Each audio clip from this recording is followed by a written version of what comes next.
It's not that you don't believe, it's that the belief lives in your mind, not your body.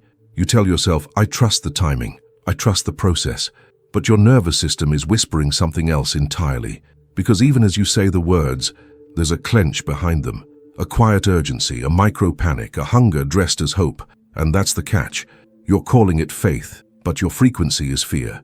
You're affirming abundance while vibrating lack. You're scripting, visualizing, praying, releasing, but deep down you're still gripping, still managing, still subtly begging the universe to notice how good you're being. And the universe isn't responding to your words, it's responding to your signal.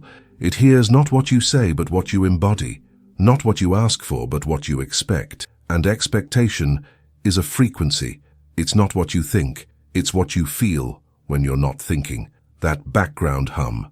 That deep invisible current pulsing beneath your actions. That's where your manifestations are being summoned from. You can't override that signal with more effort, more visualizing, more meditating, more letting go of the letting go. Because the very effort to fix it is the signal that says, it's not here yet, I'm still separate from what I want. And separation is the birthplace of lack. So what if the problem isn't that you don't trust, but that you've never felt safe enough to stop controlling? What if your manifestations are stalled, not because you're not aligned, but because your nervous system is still bracing for abandonment, still scanning for disappointment, still rehearsing the pain of the past while calling it preparation for the future? Can you feel that? The tension between what you want and what you believe is safe to receive. The body says, hold on, we've been here before, don't get too excited, don't open too fast, don't breathe too deep. And so you wait, you tighten, you watch. And even your watching becomes a form of waiting, and your waiting becomes a form of resistance. So how do we shift it? Not by trying harder, not by perfecting our practices, but by dropping in, by becoming so present, so honest with ourselves, that the illusion of separation dissolves in the intimacy of now. Faith is not a strategy, it's a frequency. And that frequency can't be faked. It's not a performance, it's a pulse. You know when you're in it, and you know when you're not. There's no panic in real faith, no grasp, no need to prove. There's breath, there's ease. There's a strange, sacred spaciousness that makes no sense to the mind, and total sense to the soul. And that's where you become magnetic, not by trying to become magnetic, but by being the frequency that no longer needs to try. Have you ever noticed how a flower blooms?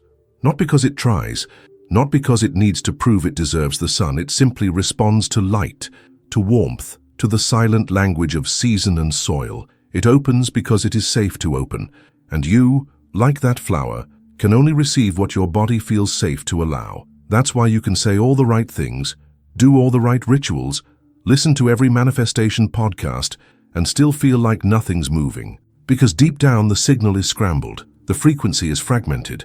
You're oscillating between moments of inspiration and hours of silent doubt. And that oscillation isn't neutral, it's a broadcast. The universe hears your in-between. It hears the tension behind your prayers, the worry behind your worthiness. It hears, I trust, but only if it happens this week. It hears, I'm abundant, but why hasn't it shown up yet? It hears the energetic contradiction. And because the universe is not listening to your timeline, it's listening to your timeline's vibration. What you get back is not a punishment. It's a mirror of your coherence or your distortion. And distortion often sounds like devotion. It sounds like diligence, like discipline, like doing all the inner work. But underneath, there's pressure. And pressure is not presence. It's performance. You don't manifest by proving how ready you are. You manifest by becoming who no longer needs to prove. That's the shift. It's subtle, it's sacred, and it starts in the space between thoughts. The pause where control softens, where the nervous system exhales, where the mind stops managing and the body starts remembering what it feels like to be safe enough to receive, to be still enough to feel truth, to be soft enough to let it in. And this softness, it's not weakness, it's frequency. It's the openness that precedes the miracle. It's the coherence that collapses timelines. It's the field where manifestation becomes not a goal, but a natural outcome of who you are. Not what you want, who you are. Because you don't manifest what you want, you manifest what you are.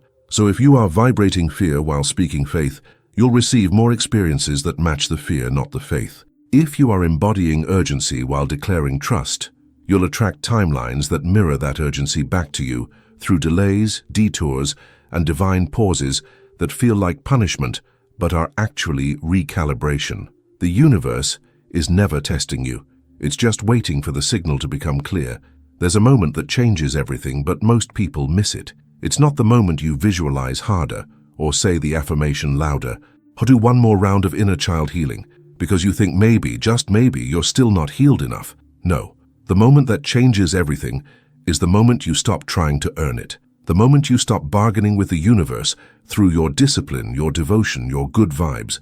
The moment you realize, quietly, intimately, that your worth was never the problem, and you let go, not out of defeat, but out of deep cellular recognition that the very act of striving was the frequency of lack disguised as spiritual commitment. See, the nervous system doesn't lie. You can't fake safety.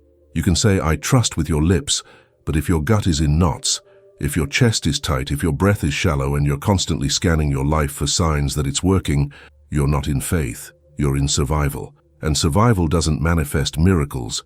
It manifests more situations that keep you surviving.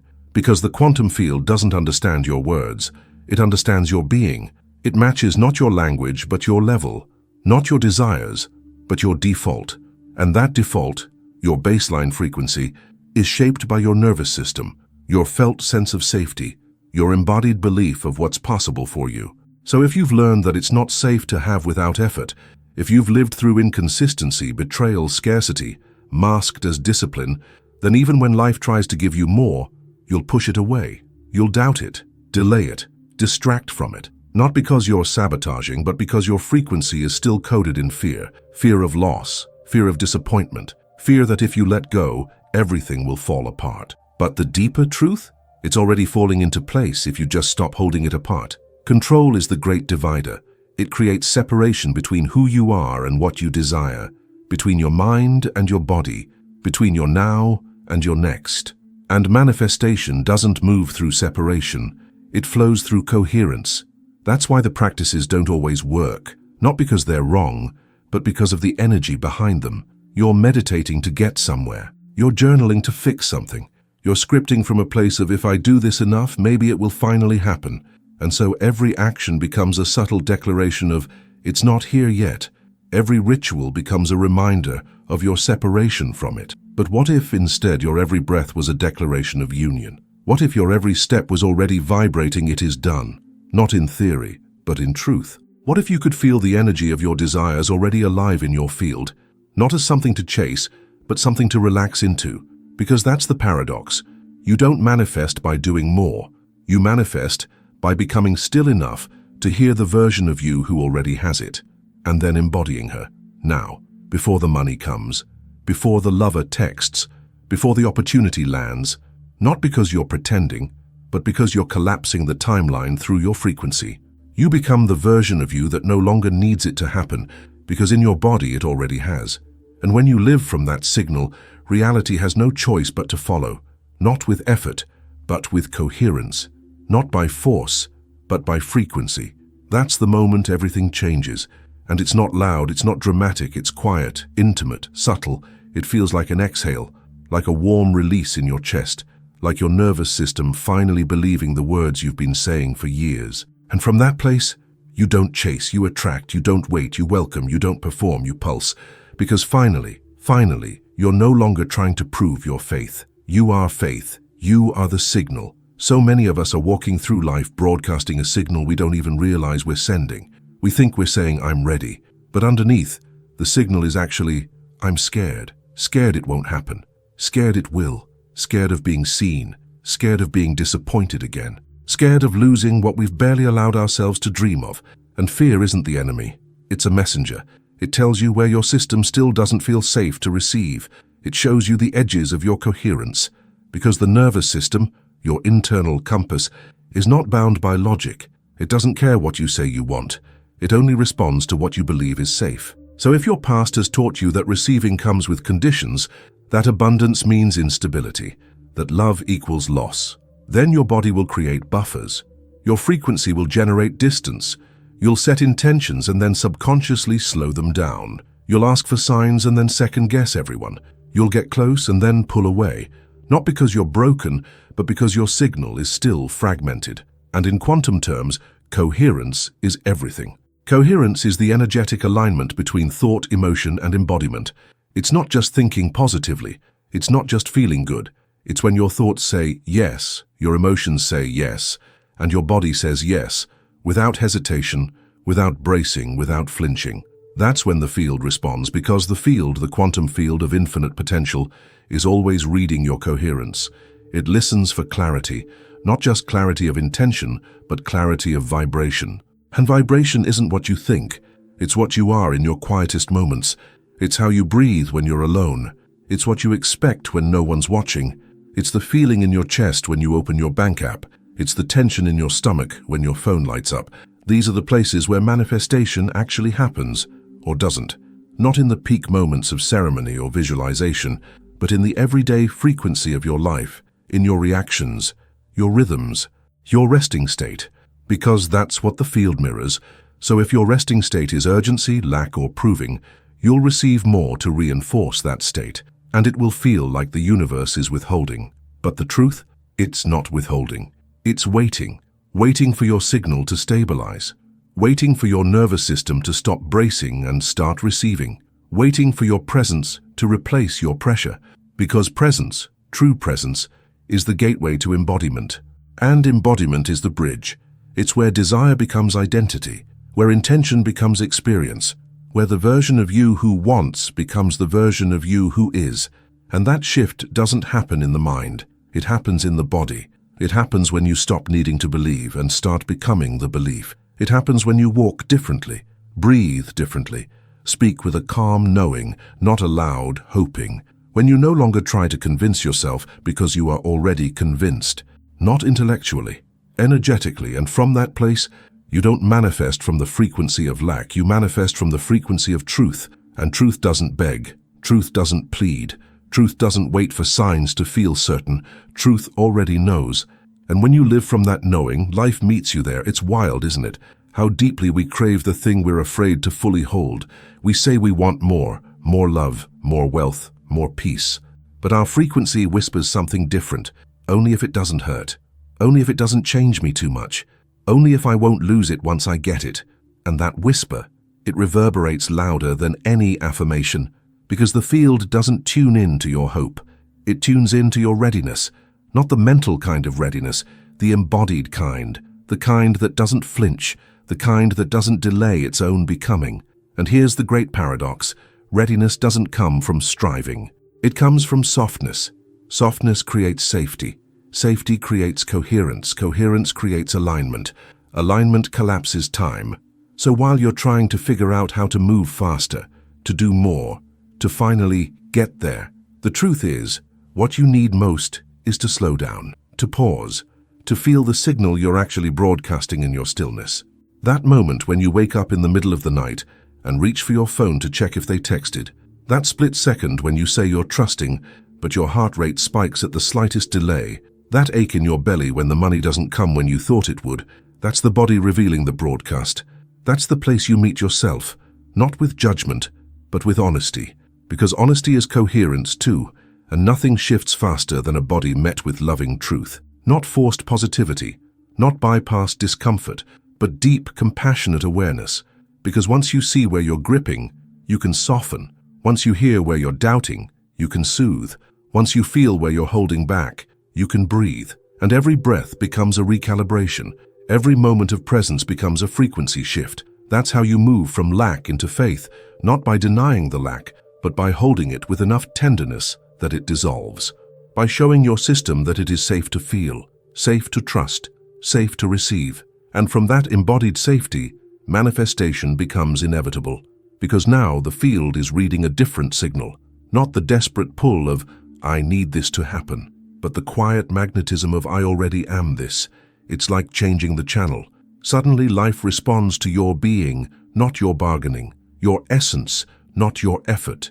You become a field of truth, a point of convergence, a signal too clear to ignore. And that's when things begin to move, not because you force them, but because you match them. You collapse the distance between your desire and your identity. And now, you're not chasing anymore. You're receiving, you're remembering, you're radiating. And everything that once felt far, now it feels inevitable, we don't realize how often we're creating resistance in the name of alignment. How often we're trying to get it right, be in the perfect energy, do the right thing at the right time, and in that very effort, we're reinforcing the belief that we are still separate from what we want, that we must do more to earn it, that we are not quite enough yet. Even our self-work becomes a performance.